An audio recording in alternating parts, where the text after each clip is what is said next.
The 2024 election was not just another political cycle. It was the culmination of years of Democratic efforts to remove Donald Trump from power. From the moment he took office, the resistance was palpable. Democrats saw him as an existential threat to American democracy. They launched investigations, fueled impeachment inquiries, and relentlessly criticized his every move. The media amplified this narrative, painting Trump as a dangerous demagogue. This constant barrage took a toll. It energized the Democratic base but further alienated Trump's supporters. It created a climate of hyper-partisanship where compromise seemed impossible. Yet despite their best efforts, Trump remained a formidable opponent. He had a knack for connecting with his base, who saw him as a champion fighting for their interests. He tapped into a deep vein of resentment towards the political establishment. This resentment fueled his rise to power and sustained him through numerous scandals. The Democrats entered the 2024 election confident they could finally defeat him. They believed the country had seen enough of his chaos and division, but they underestimated his resilience and the depth of support he enjoyed. Their long game, it seemed, had failed. The mood in the Democratic Party after the 2024 election was bleak. The loss was a bitter pill to swallow, especially after years of fervent opposition to Trump. The party that had been so sure of victory was now left reeling in defeat. Finger-pointing began almost immediately. Some blamed the party leadership, accusing them of running a lackluster campaign. Others pointed to strategic blunders, particularly in key swing states. The party's inability to formulate a cohesive message, one that resonated beyond their base, was also heavily criticized. Kamala Harris, once seen as a rising star, faced particularly harsh scrutiny. Critics argued that she failed to connect with voters and ran a disappointingly safe campaign. Her inability to effectively counter attacks from the Trump campaign raised serious questions about her political acumen.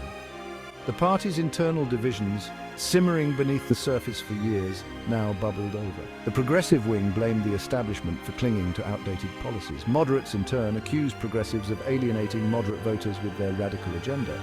The blame game, fueled by disappointment and recrimination, threatened to tear the party apart. Kamala Harris entered the 2024 race with high hopes. She was a historic candidate, carrying the aspirations of many who saw in her a chance to break barriers. Yet, her campaign never seemed to gain traction. From the outset, she struggled to define her vision and articulate a clear message that resonated with voters. She was often criticized for being too cautious, too scripted. Her attempts to appeal to both progressives and moderates left many feeling she lacked authenticity. Her record as a prosecutor also came under intense scrutiny, alienating some on the left who viewed her as being too tough on crime. One of the most glaring failures of her campaign was the inability to connect with minority voters, a demographic crucial to Democratic success. Many felt she took their support for granted, failing to address their concerns with the same vigor she showed when courting white suburban voters. The energy and enthusiasm that had surrounded Barack Obama's historic campaigns were noticeably absent. Harris, despite her historic candidacy, seemed unable to inspire the same level of passion and excitement. Her campaign served as a stark reminder that identity alone is not enough to guarantee victory. Section 4. Out of touch, out of time. Democrats disconnect with the working class.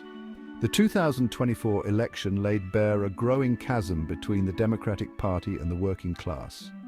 Once a reliable voting bloc for Democrats, working-class Americans, particularly in the Rust Belt and Midwest, have drifted away from the party in recent years. The reasons for this disconnect are complex and multifaceted. Many working-class voters feel left behind by globalization and technological change. They see the Democratic Party as out of touch with their economic anxieties, more focused on social issues that seem irrelevant to their daily struggles. The party's embrace of free trade agreements and its perceived lack of focus on manufacturing jobs have alienated many who feel the Democratic Party no longer represents their interests. The Republican Party under Trump successfully capitalized on this sentiment. Trump spoke directly to the anxieties of the working class, promising to bring back jobs and restore American manufacturing to its former glory. He offered simple solutions to complex problems, resonating with voters who felt ignored by the political establishment. The Democratic Party's failure to address the economic anxieties of the working class cost them dearly in 2024. Their message of hope and change, so effective in the past, rang hollow for many who felt left behind by the economic prosperity enjoyed by urban elites. Section 5. A crisis of confidence. Minority voters question Democrats' commitment. The 2024 election exposed a crisis of confidence among minority voters in the Democratic Party. While still largely supportive of Democratic candidates, turnout among key demographics, particularly Black and Latino voters, was significantly lower than in previous elections. This lack of enthusiasm proved costly, particularly in battleground states where every vote counted. There is a growing sense among minority voters that the Democratic Party takes their support for granted. They feel the party often resorts to symbolic gestures and empty promises, failing to deliver on issues that directly impact their communities. Issues like police brutality, economic inequality, and access to quality education remain persistent challenges, leaving many feeling disillusioned and unheard. The Republican Party, despite its history of appealing to racial divisions, has made inroads with some minority voters, particularly those who are socially conservative or who prioritize economic issues. This trend, while still nascent, should serve as a wake-up call for Democrats. To regain the trust of minority voters, Democrats need to do more than pay lip service to their concerns. They need to offer concrete solutions and demonstrate a genuine commitment to addressing the systemic issues that continue to plague minority communities. Failure to do so could have disastrous consequences for the party's future.